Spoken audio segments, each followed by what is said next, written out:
Assalamualaikum warahmatullahi wabarakatuh. Bertemu lagi pada video kali ini saya akan menjelaskan tentang kontrol diri dan kematangan emosional. Dan video ini bermaksud dibuat untuk memenuhi tugas ujian tengah semester dari mata kuliah Psikologi Pendidikan dengan dosen pengampu Profesor Dr. Syamsul Bahri Thalib dan juga Bapak Zulfikri SPD MPD. Namun sebelum itu perkenalkan saya Siti Nurmulisya Kadir dari Program Studi Bimbingan dan Konseling. Masuk pada materi pertama, yaitu adalah kontrol diri. Menurut Lazarus 1976, menjelaskan bahwa kontrol diri menggambarkan keputusan individu melalui pertimbangan kognitif untuk mengontrol perilaku guna meningkatkan hasil dan tujuan tertentu sebagaimana yang dia inginkan.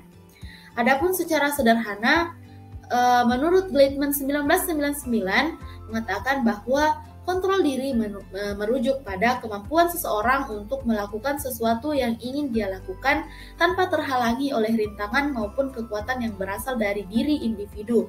Kadang kita mendapatkan sebuah larangan yang dimana larangan itu berasal dari diri kita sendiri, dimana di saat itu kita akan gagal sebelum mencoba karena kita telah berpikir bahwa ini tidak boleh saya lakukan, padahal ini adalah kontrol diri yang salah. Selanjutnya, kontrol diri dan keterampilan emosional itu merupakan sesuatu yang memiliki ikatan yang kuat, di mana kontrol diri merupakan salah satu dari komponen keterampilan emosional.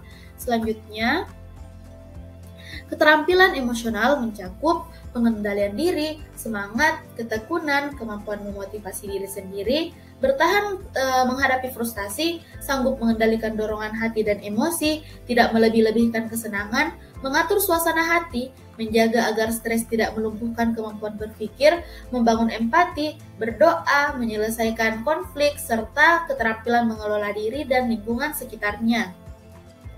Adapun pada poin-poin yang telah saya sebutkan, mungkin teman-teman bisa melihatnya lewat dengan PowerPoint yang tertampil ini. Jika saya terlalu cepat, teman-teman bisa memberhentikan sejenak untuk melihat poin-poin tersebut. Lalu dilakukan sebuah penelitian tentang kepada anak usia 5-7 tahun tentang penelitian The Marshmallow Test, di mana The Marshmallow Test ini merupakan penelitian yang dilakukan terhadap anak-anak yang di mana mereka akan diketahui apakah mereka dapat mengontrol diri atau tidak. Di mana penelitian ini mengumpulkan beberapa orang anak dan memasukkan mereka ke dalam ruangan yang berisi dengan banyak jenis permen. Lalu anak-anak tersebut diperbolehkan untuk mengambil permen apa saja yang mereka inginkan dengan jumlah juga yang mereka inginkan. Namun dalam penelitian ini anak-anak tersebut diberi syarat untuk tidak memakan permen-permen tersebut sebelum seorang tester datang.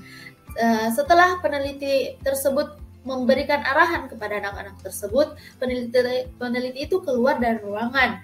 Namun setelah peneliti tersebut keluar, beberapa orang anak terlihat gelisah dan saling melirik dengan temannya. Ada beberapa yang tidak tahan hingga tetap memakan permen tersebut. Namun ada juga beberapa anak yang bertahan dengan harapan mereka akan mendapatkan 5 kali lebih banyak permen dari yang mereka miliki saat ini, di mana itu adalah syarat pertama dari penjelasan kepada anak-anak tersebut. Jika mereka tidak memakan permen, maka mereka akan mendapatkan 5 kali lebih banyak permen dari yang mereka miliki saat ini. Namun setelah tester datang, akhirnya diketahui bahwa beberapa orang anak bisa dikatakan secara kasarnya mereka gagal dalam melakukan kontrol diri, dan beberapa anak pula sukses dalam melakukan kontrol dirinya, di mana hasil penelitian ini menunjukkan bahwa anak-anak yang mampu menahan diri untuk tidak memakan permen sebelum waktunya lebih sukses dibanding mereka yang tidak bisa menahan diri. Karena proyek ini atau penelitian ini tidak hanya dilakukan sampai mereka keluar dari ruangan itu, melainkan mereka dilihat hingga mereka dewasa, di mana seperti yang saya katakan tadi, bahwa anak-anak yang mampu menahan diri itu lebih sukses daripada anak-anak yang tidak mampu menahan diri. Selanjutnya, tentang koordinasi suasana hati adalah inti dari hubungan sosial yang baik menurut pakar psikologi emosi Goleman 1997. Dimana ketika kita memiliki kemampuan keterampilan komunikasi yang baik, atau kita dapat memahami emosi seseorang, atau kita memiliki empati yang tinggi, maka kita akan lebih mudah bergaul atau memiliki teman yang di sekitar lingkungan kita. Karena pada umumnya kita kembalikan kepada diri kita sendiri. Jika seseorang lebih mudah memahami kita, maka kita akan menjadikannya tentu menjadi teman kita. Nah, jika kita dapat memahami situasi, memahami keadaan orang lain, maka kita akan mudah untuk memiliki hubungan sosial yang baik. Selanjutnya, keterampilan emosional juga tentang kecerdasan emosional. Apa sih perbedaan di antara dua ini? Ya, mari kita bahas. Keterampilan emosional itu adalah kemampuan yang dimiliki seseorang dalam memotivasi diri, ketahanan dalam menanggapi kegagalan, mengendalikan emosi, dan menunda kepuasan serta mengatur keadaan penasaran, atau istilah kasarnya menunda rasa kepo. Selanjutnya tentang kecerdasan emosional yang merupakan komponen yang membuat seseorang menjadi pintar menggunakan emosi. Terlihat perbedaan di antara dua ini, yaitu kecerdasan emosional dan keterampilan emosional. Selanjutnya, unsur penting dalam keterampilan emosional. Keterampilan emosional ini memiliki 3 unsur penting, di mana yang pertama adalah kecakapan pribadi atau mengelola diri sendiri. Yang kedua adalah kemampuan interpersonal, dan yang terakhir adalah keterampilan sosial atau kepandaian mengunggah tanggapan yang dikehendaki. Selanjutnya, aspek-aspek kontrol diri. Secara umum, kontrol diri dibedakan menjadi 3, yaitu yang pertama, mengontrol perilaku atau behavioral control, yang kedua, mengontrol kognitif atau cognitive control, dan yang terakhir adalah mengontrol keputusan atau decision control. Nah, pada kali ini kita akan mengupas tentang aspek-aspek kontrol diri satu persatu, di mana poin pertama yang akan kita bahas adalah behavioral control atau mengontrol perilaku. Yang pertama adalah mengontrol perilaku atau behavioral control, di mana ini juga terbagi 2. Yang pertama adalah kemampuan mengatur pelaksanaan atau regulate administration, di mana kemampuan ini adalah kemampuan mengontrol, mengendalikan, menentukan siapa yang akan mengendalikan suasana atau keadaan, entah itu dirinya, orang lain, maupun orang yang ada di sekitarnya. Lalu yang kedua adalah kemampuan mengatur stimulus atau stimulus yang benarnya adalah stimulus modifiability atau kemampuan mengatur stimulus.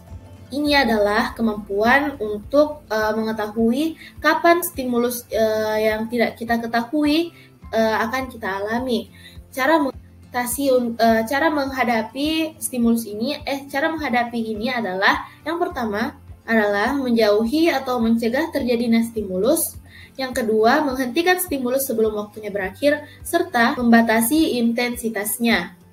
Lalu selanjutnya tentang mengontrol kognitif atau cognitive control, di mana mengontrol kognitif ini adalah cara seseorang untuk menggabungkan, menilai, atau menyusun sesuatu yang kejadian dalam kerangka kognitif.